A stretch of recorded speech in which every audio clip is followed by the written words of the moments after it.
Uday Hussein, son of Saddam Hussein and one of the worst people to exist in the history of Iraq. His list of crimes is immense, especially those of the female gender, with victims as young as 12 years old, using blackmail and coercion to control the victim, and if that doesn't work, torture. This needs to be said first, as it's impossible to navigate this Wikipedia article without encountering an instance of Uday evil. Uday would force his underlings to give up daughters, classmates who failed to hide from his gaze. Uday would even hire a secretary to manage his desires.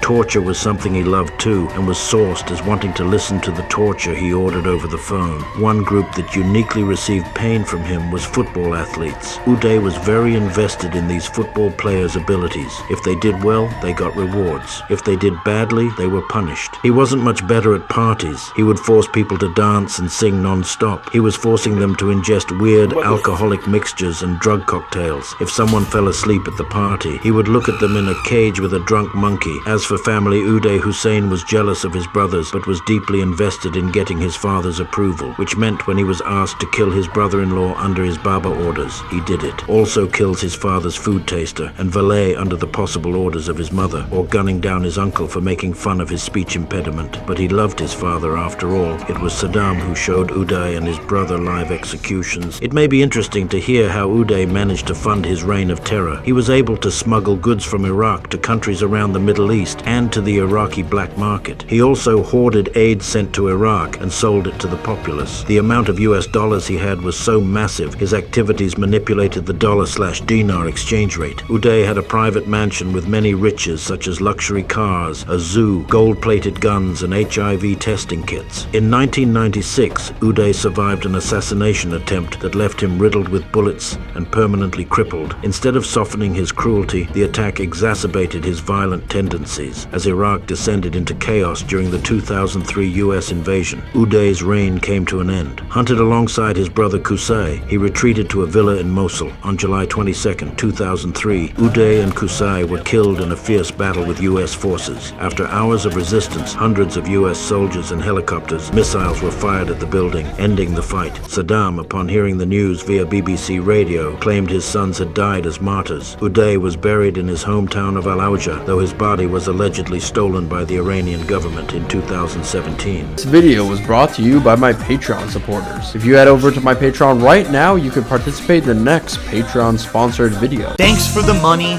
dummies.